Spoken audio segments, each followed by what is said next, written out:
Brown, the drive. Tatum, the finish. It is banner 18. The mission commanded is mission accomplished.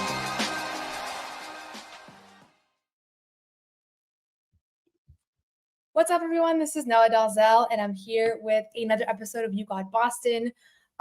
Very excited to talk about my event yesterday that I attended with Jaylen Brown, the 741 performance launch, and my conversation with him. And also thought that I haven't done one of these since Monday when Brad Stevens did his end of the year press conference. So I figured this was a good opportunity to just jump on here and just chat with you all and answer any questions about the offseason as well. I'm not going to get too in the weeds about the cap because I have a cap expert coming on this week. So we'll have that conversation on Tuesday. Keith Smith can answer all of those questions. But I did want to talk about just what I saw out in the community in Boston yesterday and just kind of share that scene and just share a little bit more about what that experience was like and my impressions from talking to Jaylen Brown, who I talked to for about 20 minutes, which is pretty unusual. Normally, you don't get that much time with a guy like that. But he was super generous with his time. He was in a really good mood as far as I don't think he maybe necessarily came in the best mood, but I think the event was super uplifting. And he really enjoyed being out with all the fans, as did I, which, a lot of the work that I do is online and writing stuff and being on Twitter and being on, social media. And so it's always fun to just go out and see the diehard fans and see kind of just the people of Boston enjoying the city and enjoying the Celtics. And even when times are tough, which obviously nobody wants to be in the position the Celtics are in right now, and Jaylen acknowledged that as well. So I can start off by just kind of laying the scene. Yesterday was pouring rain on Canal Street, where Jaylen's had a pop-up over the last few weeks, and he shows up with his grandfather, Willie. There were a ton of Celtics fans in attendance. All these photos are courtesy of his photographer, Andrew Siggs. And you can see Jaylen was basically camped out for a couple of hours. He arrived at 2:00 and he left at like 7. And so initially, I think his plan was to be there for like half an hour and to just do a couple of meet and greets. But basically, because there were so many fans there and it was pouring rain and everybody had their umbrellas and ponchos, and it was just like fans were just toughing it out because they wanted to see him.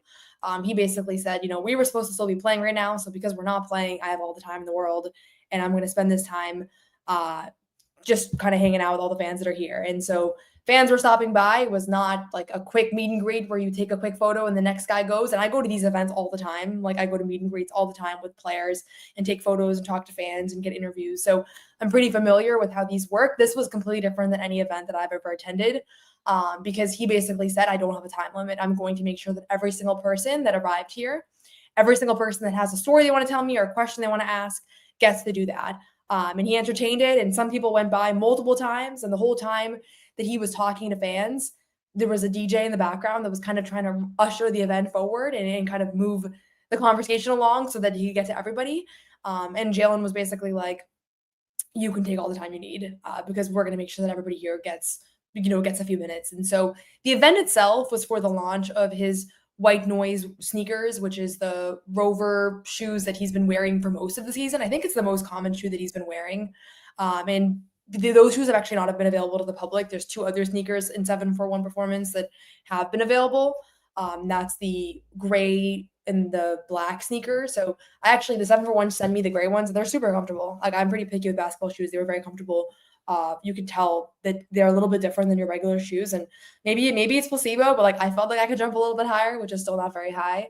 But I could kind of feel that. So I think that's part of what they were kind of going for. So that was what the event was for. And so this pop-up has been outside the Garden for the last few weeks. And I think Jaylen was planning on stopping by, but thought that he would be in season at this point, and so probably wouldn't have had as much time as he ended up having. But the fans that were there were obviously pretty down about where the Celtics were at, as I'm sure are many people in this chat, many people, Celtics fans just in general.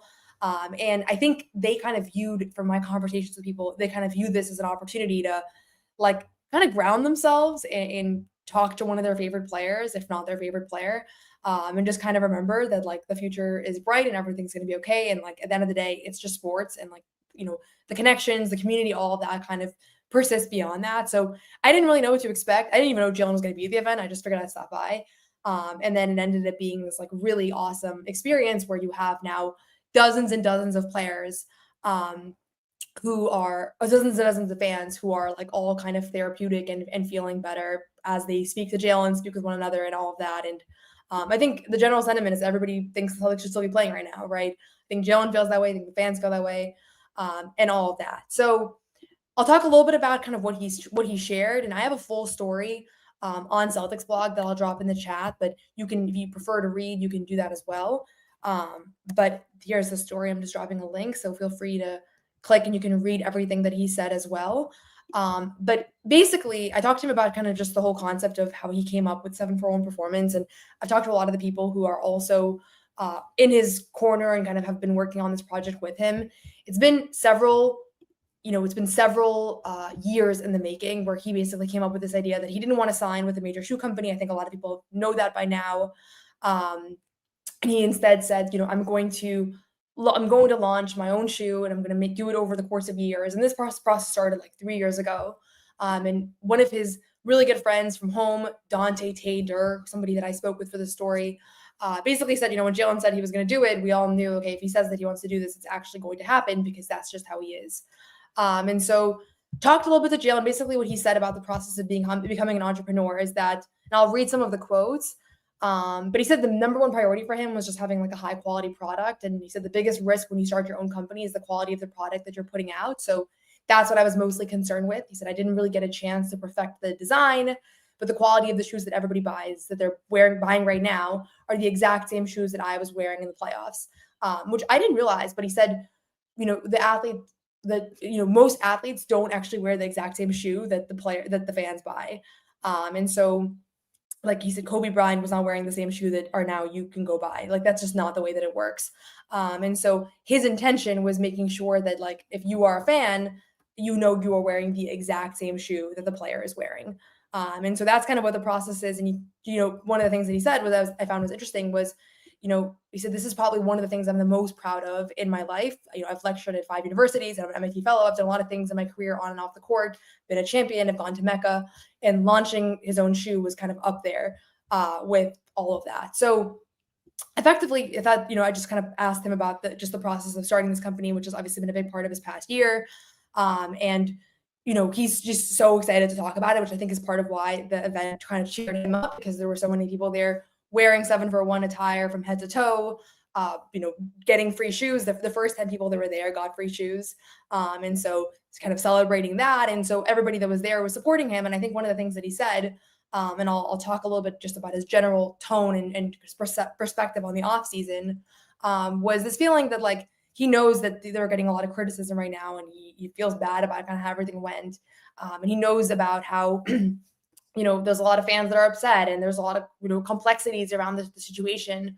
But something about just being out in Boston and realizing that the love from the fans extends beyond it, and extends beyond just like when things are easy. It goes a really long way. And so I think that's why he wanted to make sure that every single fan got a couple of minutes to spend time with him, and a couple of minutes to, unload on whatever they were frustrated about. Like, I heard fans talking about the Knicks and how much they hated the Knicks fans. And like, he was just letting them do it, letting them kind of be entertaining that, and kind of laughing with them and all of that. So it was really cool. It was a very cool environment. One of the things that he told me is that this offseason, for the first time ever in his 9-year career as a Celtic, he plans on spending the whole offseason in Boston. And so he's doing the Bridge program in July, which is a program at MIT that is a 4-day program for students in 8th to 12th grade from Boston. And it's fully immersive and educational. There's all sorts of programs that students can kind of dive into: robotics, community organizing, artificial intelligence. And he spends like the entire week at MIT with the students. And that's something that he's doing again this summer. And he has a lot of other plans for just the community. Like, that was one of the things that he really made clear, is that he really wants this summer to immerse in the Boston community even more. And that is kind of like a major point of emphasis for him right now. That in the past, like last summer, he was in the Middle East for a lot of the summer. In 2019, he was in China on the USA basketball team. Like, most of these NBA players, they're not in the city that they play in the off season. Jaylen's from Georgia. And so like, he can go home to Georgia and spend his off season there. But he said it when he first got there, that like he's leaning towards spending most of the offseason in Boston. And as the event was going on, it was almost like the idea was like, by the end of our conversation, he was like, I'm going to be in Boston this offseason. Like, that's what I want to do. And it was pouring rain this entire time.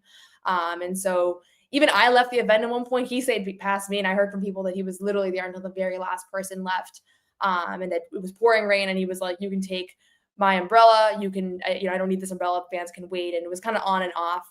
And you could just see that the line was kind of forming around the street. And as I was walking on the line, there was like more and more fans that had just heard about the event. And those fans were like, listen, do you think Jaylen's going to be here until I get to the front of the line? And I was like, there's probably no chance, because I've gone to a million of these events, and usually like the player meets like the first 10 fans and that's it. And everybody goes home mildly disappointed, or maybe they got a photo of the player from afar.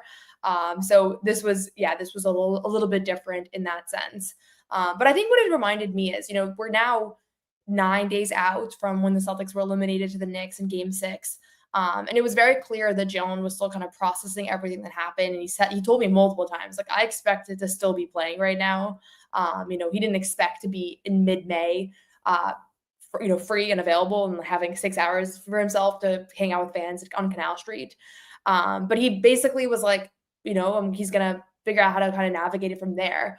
And so one of the things I know everybody's wondering about, I did chat with him about his knee. The knee injury is still something that he is figuring out if he's going to get off-season surgery. So I think for those that have been following the knee story, during the season, starting in February, there was a lot of issues with his knee, and he started just feeling pain. He didn't know exactly what it was. The Celtics officially listed it as a right knee impingement, and he had a right knee bone bruise. And so that's what the injury officially was listed as. And then he took pain shots throughout the postseason, which ESPN's Ramona Shelburne was reporting.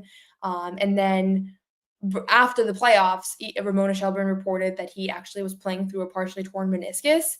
And then he was going to be considering surgery. This was about 9 days ago that report came out. And so he was going to be meeting with doctors and seeing that he was going to have surgery. And then we spoke with Brad Stevens a couple days later. And my impression from the conversations with Brad Stevens was that he most likely was not going to get surgery. Just Brad was basically saying he's going to rest for a few days. Like, he's had this injury for a long time. But again, you have to remember, like, Brad is going to downplay this injury, because if he is shopping Jaylen around on the trading block, like, there's no advantage to Jaylen's knee being a big story, right? Whereas for Jaylen's purposes, like, there's no reason to really diminish the significance of the injury. And so Jaylen was basically talking about, he's told me that he's still in that same process of trying to figure out if he's going to get surgery, and he's still meeting with doctors and getting kind of the pros and cons of having surgery or not. And I've talked to some doctors in this space as well. And I think with the meniscus, a lot of people are like, just get the surgery so you can be good to go for the season, or don't get the surgery if they want to punt the season, which I know some fans feel that way. But the biggest thing that I think you have to realize is it's all about long-term, like what the best outcome is. And it's actually not super clear cut. Like for meniscus surgery, sometimes it's better to not go under the knife. Like if you do the surgery and it can kind of aggravate the issue.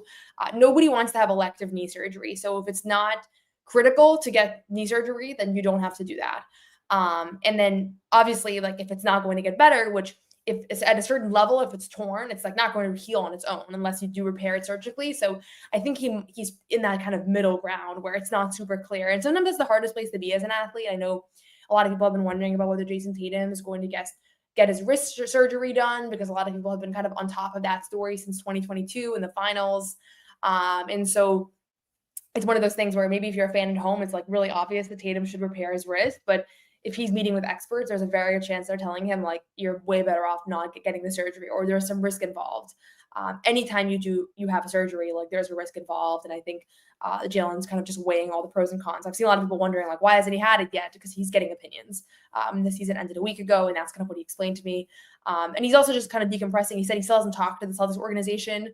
So, after, the offseason's beginning here, there's probably not going to be like any massive moves or any moves at all really until the finals end, because right now there are 4 teams that are still not on the negotiating table that are active. So if there are any moves, they're likely going to happen after the finals end, around the draft in July. Like that's really kind of the busiest season. So right now is the time that I think he's kind of just decompressing and kind of reflecting on the season and what went wrong, and focusing on getting healthy, which is one of his big focuses for the offseason. So just a quick message from our friends over at Prize Picks. And then I will be happy to answer any questions you guys have about the event, about my conversation with Jaylen, or anything else Celtics offseason related. Prize Picks is the best place to turn your sports knowledge into cash. With millions of members, Prize Picks has made daily fantasy sports accessible to all. You can pick more or less on at least 2 players for a shot to win up to 2,000 times your cash. Run your game all season long on Prize Picks. Cash in on the basketball playoffs with Prize Picks. Don't miss your last chance to add your favorite players from the core to your Prize Picks lineup. Whether it's points, rebounds, assists, take your pick of more or less for your shot to win up to 2,000 times your cash today. Sign up today and get $50 instantly when you play $5. You don't even need to win to receive their $50 bonus. It's guaranteed. The basketball playoffs are here and the action is heating up on Prize Picks, the best place to cash in on your favorite sports. This week on Prize Picks, I'm looking at the basketball board and I'm optimistic about the Pacers. Download the app today and use code CLNS to get $50 instantly after you play your first $5 lineup. That's code CLNS to get $50 instantly after you play your first $5 lineup. Prize Picks, run your game. So the only other thing I was going to mention that was cool about this event was Jaylen's grandfather was there in attendance as well. And he was just sitting, literally watching the meet and greet. And it was pretty wholesome. Like if you might have seen, he did a David Urban commercial with him as well, where they were playing chess. But I honestly didn't recognize him when he first walked in. And then I realized like that's who was with him for this entire event. The last time I was at a Concepts launch, at a 741 event, it was at Concepts on Newbury Street, and he had like his mom and his brothers there. So he always brings his family. His family's very involved in a lot of his endeavors, both the entrepreneurial endeavors, and then also a lot of the shoe launches and things like that, the nonprofit work that he does, Boston Exchange, which he's partnered on with Drew Holiday, and all of that. So I've seen a lot of the same faces kind of over and over again. But again, yeah, the reason I wanted to jump on the live is because I felt like, once in a while, I go to like events obviously all the time and around these players all the time, but once in a while you go to something and it just feels like extra meaningful. And this one felt that way because I didn't know, a lot of the fans said they didn't know if they were going to see Jaylen again until next year. Obviously, everybody hears the trade rumors, the reports around how just like the Celtics are in a bind financially, and a lot of their financial issues would be alleviated if they were to trade Jaylen Brown. And so I think like a lot of the fans were kind of thinking that. And so in a sense, sometimes it's just good to get off of the trade machine and off of watching, ESPN and trade rumors and all that, because there really aren't any reports right now. Like anything, I'll just stress this, anything you're hearing around like a certain player might get traded, it's not like the people are reporting that from sources from the front office, because I haven't heard that at all. It's just people are recognizing the reality of the matter, and that's that there's a massive financial bind. They have to basically offload $40 million to get below the luxury tax, or $20 million to get out of the second apron. And both of those come with financial penalties as well as other penalties, such as like freezing your future draft picks and things like that. And all of that we're going to get into on Tuesday in a more in-depth episode with Keith Smith. So hold cap questions because I have a lot of cap questions that I'm going to ask Keith as well when he joins us. And so I think the reality is like, sometimes it's good to just be out there and just talk to the players and just remember that like it's Twitter and social media and all those things it's not real life, right? And real life was pretty cool.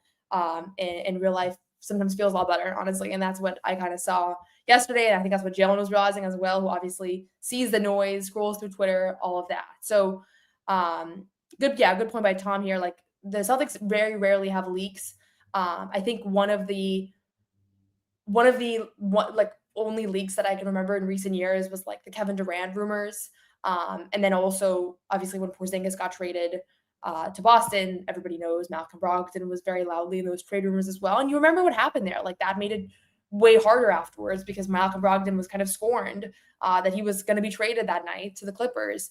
And eventually, like they did trade him because I think that it was going to be a tough situation, but nobody wants to see their names in trade reports all summer. And then you come back because nobody, you ended up not getting any buyers. So right now, this is just like a media literacy thing. Anything you see, unless it literally says like sources from the Celtics say that this is happening or league sources, most likely it's just people speculating. And they're looking at the numbers and they're realizing they probably need to offload somebody. Porzingis is a good bet. Drew Holiday is a good bet. Like these are names that just like make sense. They're a little bit older. Drew's a little bit older. He has, expensive deal. So that's just to be clear, like when you see those reports, that's what that means. And most of the time, this is a good point also by Tom, most of the time when there are trade rumors, it's not from the Celtics, it's from the opposing teams. that are leaking it, because they do everything they can to not have that stuff come out. And a perfect example of that is when Jason Tatum's Achilles tendon rupture occurred. And everybody was speculating, like, is it possible that it's not an Achilles tendon? It's now been almost 24 hours. We haven't heard anything about the injury.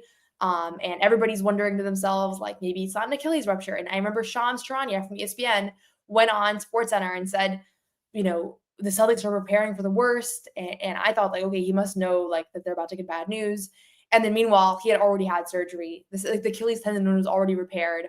All of that happened before any reporting came out regarding what the injury was that Tatum suffered.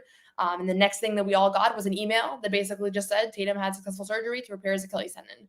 And it was just in time for the injury report that they're mandated to put out. And so this is an organization that's really hard to get information as a reporter. Like, that's why, if you want to get your own information, it's a lot of times it's kind of getting creative. Like, for me, it's like I saw this event on Instagram. So I was like, okay, I'll go and I'll see if Jaylen's down to talk, because I know him and I've been covering him all season. But it's really hard to get any updates. Even just him saying that he's considering surgeries, like, that's pretty unusual to get that information. So just as you're getting rumors, things like that, we don't really know. Luke Cornett had surgery last offseason. I don't think anybody knew about that until the following year when Brad Stevens kind of casually mentioned it. So I'm assuming we'll get some sort of information if Jaylen gets surgery in the next few weeks, because his camp has been sharing stuff with ESPN's Ramona Shelburne, who shared the pain shots that he's been taking, and then also the fact that he had a torn meniscus. Or maybe I'll run into him again, and then I'll have more for you guys, but most likely not. So that's just, I do think that's kind of an interesting reality about this team and about how everything is really tight-lipped, and you see other organizations are just not the same. And I saw there were some reports this past week around, like, the Celtics are not trading Derek White or Jaylen Brown. Al Horford's not retiring. Like, I saw that stuff circulating. Like, sometimes you see these, like, little graphics where they have, like, breaking news.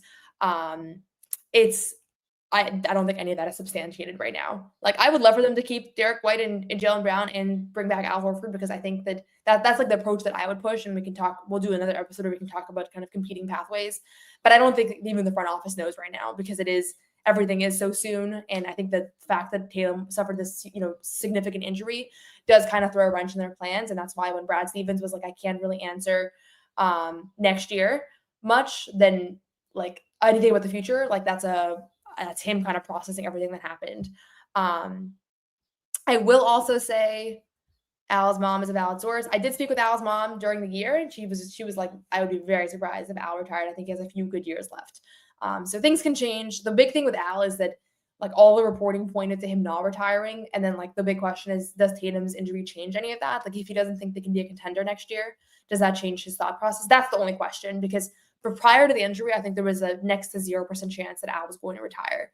But now that Tatum's Achilles rupture happened and he's going to miss probably most, if not all, of next season, then there's this question around, like, okay, what does that mean? So that's the one thing that I was going to say, like, with Al. That's why there's a little bit more uncertainty than I would have expected. Question here from Derek: how do the Rovers feel personally? I'm looking to catch a pair when the price goes down. They look nice, but they're too expensive for me right now. So they're super comfortable. I'm pretty cheap myself. Like, I always had, like, the worst basketball shoes growing up, because I would just pick whatever was the cheapest, not necessarily what the most comfortable ones were. So now I spend a little bit more money on shoes. I usually wear Sabrina's, but I did get 7401 send me some apparel and some sneakers, and I was like, okay, if they're going to be free, I'll definitely try them. And that goes for anybody else that wants to send me sneakers. I will definitely try and post about them if there's any sneakers that anybody wants me to try. But they're super comfortable. They really are. The main thing I can say is it feels like there's, like, something springy about them. And when I was talking to Jaylen's, friend Tay and himself as well, like, what basically happened here is that they came across a group of, like, researchers that had a new technology, but they didn't have a brand. They didn't have a brand to, like, push it through, and they didn't want to just, like, sell it to Nike, for example. And so it was kind of like a great fortuitous collaboration is how I described it in my story. Because Jaylen's people needed, like, the technology, and then these people needed, like, a brand. And obviously Jaylen, fresh off of finals MVP, like, it was the perfect moment for him as well. But it was already in the works before that. But yeah, they're very comfortable right now. They're $200, which is definitely steep for adults, but then it's $75 for kids. So I wonder if there's a way to, like, depending on your shoe size, maybe you can get a really large kid size. I don't know exactly the cutoff. I'm a size 9 adult, and it was true to size. But yeah, they're comfortable. I just started playing basketball again because the season's over, so I have time. to be a normal person that can do activities besides for just watching basketball, which is also very fun. But so I wore them a couple of days in a row, and like I'm already breaking them in, and they feel very comfortable. And so I'll probably alternate between those and my Sabrina's, which is my other favorite shoe for now. Okay, looking through other questions here. I did not ask him if he's talked to Tatum. There's like 1,000 things I wanted to ask him that I didn't get to. It's so hard because you start to talk about like one topic and like time is ticking. And then we also talked a little bit off the record, but not, yeah, we did not, I did not get anything on Tatum. I do know Sam Cassell went on the Pat Bev podcast and gave a little bit of an update on Tatum. I don't know if people saw that, but he said like he's in good spirits and he's really optimistic that he's going to come back even better. So I think that's like the only news that we have Tatum related. I'm sure Tatum will sit down with somebody this offseason, probably a reporter that he has a good rapport with, has covered him for years, maybe like a Mark Spears or a Taylor Rooks. I'm trying to think who he's done sit downs with. But I'm sure we'll get some reporting on him this offseason. But I don't think that it's like, I always think like, is this a good time to like try to pursue something like that? Like, I'm sure he's taking a lot of space from the media right now as he's just kind of, just kind of internalizing everything. So, and yeah, Asia Wilson's shoes look great too. Maybe that'll be the next one that I'll try. Now that I'm an adult, like I do like buying nice basketball sneakers, but as a kid, I was always wearing the worst ones. Actually, the ones I didn't like were Giannis's, but I might have overworn them. I never know if it's me kind of driving them into the ground. But I have time for a few more questions. If anybody else has questions that they want about just the city, the off season, anything else. And then, as I said, as far as the off season transactions and what's possible, and all of that, we'll dive into that on Tuesday when Keith Smith joins the show. I will say I'm going to give Jack a shout out because Jack has he's been on the wrong end of some highlight clips on Twitter. Jack Simone from Hardwood Houdini, but he's in my league now alongside my dad and my brother and a few of my friends from home. And he was one of our MVPs in our Thursday win. That was my first time wearing the 7-for-1 performance shoes. So shout out to Jack. I'll send him this part of the show so that he can appreciate the fact that I gave him that shout out. Trying to see if there's any more questions here. I'm seeing some people proposing some trades. Trade Tatum. I don't think Tatum's going to get traded this offseason. Who is Jack's NBA comp? Maybe like a Brandon Bass, but I feel like that's like always what regular people say is their NBA comp. And then I got a question earlier about this. I'm not going to find it right now, but I got a question earlier about just the Knicks-Pacers series and what I think about that. So I'll talk about that briefly.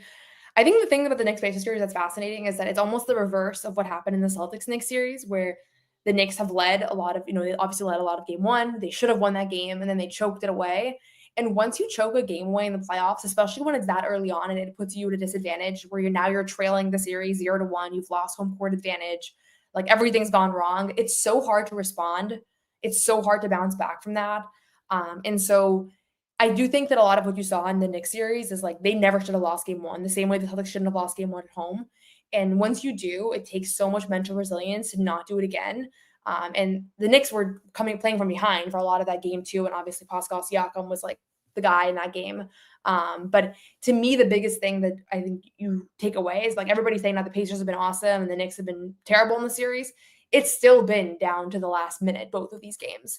So much about the playoffs is just making a couple extra plays down the stretch. And that's what separates a win and a loss. Not the case in the Thunder Wolves series, which has been a way worse series to watch, just blowouts after blowouts. But I think you can see in this series where it's literally been all about late game execution. And when you go back and I'm seeing all the highlights now from last year, Celtics Pacers, that whole series was the Celtics executing in the clutch and the Pacers not. And now the Pacers have become this magical late game execution team. So that's what's so hard about winning. It's like, it's not just about being the better team through the first three quarters. It's not just about being the better team on paper through advanced analytics. Like it's about making more plays in the final few minutes. And so I think the Knicks, to me, in game one, were definitely the better team, but they didn't make the plays in the final minute. And that's literally all that matters. And the Pacers actually, I thought, won that game more than the Knicks lost it, because some of the shot making from Aaron Nesmith was literally insane. Just they made play after play after play after play, and the Knicks actually scored enough that you would have thought that would be enough to win the game. When I went back to watch the Celtics games 1 and 2 collapses against the Knicks, like I kept thinking to myself, if they had just made 1 basket or 2 baskets, this would have been over. So in this case, like they were on the other side of it. So I think the Knicks fans can kind of see how the Celtics fans felt when they were like, this was the better team in this game. If they had just made their open shots, they would have been there. So I'm seeing some people wondering about where they can watch the interview. I don't have the interview was on video. Sometimes when you talk to players, it's easier to not do video interviews, just as far as them being kind of open. But I just dropped the link in the chat. I do have green nails, and I will say, when I was at Madison Square Garden, I got a lot of comments from fans who were not happy about my green nails. And I was like, I'm not a Celtics fan, I'm a Celtics reporter. But it matched my dress. So I was like, I'm going to wear this. But yeah, now it hasn't aged particularly well. I think the Celtics are they're 1 and 2 with my green nails. Okay, I'm going to wrap in just a moment here. You can check out the story. I don't have a ton on the draft yet, but I will do a draft episode as well. Obviously, Celtics have the 28th and the 32nd pick. I would imagine they're going to prioritize getting a big, because I think that's what really they were missing. I haven't heard any rumors about particular players they're working out, but the way that this stuff works is that they work out players that are in that range. So if you hear them talking to Cooper Flagg, that's not like Cooper Flagg's not coming into the Auerbach Center to work out. They're working out players that expect to fall within that range. There might be players that will fall within that range that don't want to work out in Boston because they don't think they should be in that range. So there's a lot of like weird stuff that happens there, but they're going to work out a lot of players because that range 28 to 32 is like a ton of players could fall there, right? Even if you're a projected, number 10 pick, you might fall to 28. Like that's not the craziest thing ever. So they have a couple weeks to do it. They have more time than usual at the Auerbach Center. Last year, because Celtics were practicing, sometimes I would like catch a glimpse of somebody and I'd be like, okay, who is that? But we're not at the Auerbach Center anymore because the season's over. So I'll do a show on the draft. I'll do a show on the cap this week as well. Obviously, draft's about a month away. And honestly, the thing that I'm the most intrigued by, because anybody they pick in 28 and 32 is not going to alter the course of the franchise next year, most likely. But it is, the draft is around when a lot of the big deals are going to happen. So if they are going to trade Drew Holiday or Kristaps Porzingis or Jaylen Brown or any of these guys that you're seeing their names float around because they make a lot of money, there's a good chance that it'll be right before or around the draft. Doesn't mean that it has to be. But yeah, it can be. So, but yeah, check out the story. You can read the entire story. I don't really have a prediction for tonight. I guess if I had to pick one, I would say the Knicks, just because it's hard for me to predict any team going up 3-0. And we just saw last night how the Thunder, who nobody would have seen losing by 40, lost by 40. So I'll give the Knicks one. I think that they have a win in the bag at some point in the series. So why not game 3? And this playoffs has just shown you how much home court advantage is not as strong of a thing as it used to be. So feel free to read the entire story. Feel free to check out the entire conversation with Jaylen Brown, all the quotes, the photos, everything. And as always, appreciate all the support for this podcast, likes, comments, subscribes. You can listen to this on Spotify, Apple, if you're not listening to it already on there. If you're watching this on YouTube, you can go over there, leave a review, all of that, share this with a friend. I'm going to be recording episodes all summer. I'm going to be going to Summer League for the entire 10 days, which I did last year too, which was funny because by the last 5 days, it was like me interviewing the same 2 players over and over and over again. But I will be there, so I'll have any coverage around who the Celtics drafted and kind of getting to know those guys, as well as the other young players. I'm assuming Baylor Scheinman will probably play. Jordan Walsh, I would imagine, probably plays still, even though it'll be his 3rd year. So in the meantime, you can check out all of our coverage on CLNS Media. We're going to be continuing to do Garden Report shows throughout the offseason, especially when news breaks. If there's any news that breaks, you see like a trade happen, just go on YouTube. We're going to be going live shortly after. Turn on notifications for the You Got Boston podcast as well. And yeah, thank you as always for watching. As far as the schedule goes, maybe I should make a more rigid schedule, but right now the next episode is going to be on Tuesday with Keith Smith. So we'll have a breakdown of the cap situation then. Thanks so much as always for all of you for listening, for joining, for commenting things in the chat. Enjoy the rest of your days. Enjoy tonight's game 3. I find it kind of fun to watch these games that have no implication on the Celtics. Like I'm not even having my laptop out. I'm not writing anything. So I enjoy it. I'm sure fans it's a little bit bittersweet because you wish the Celtics were playing, but enjoy the game. Enjoy the rest of your weekend. And thanks so much as always.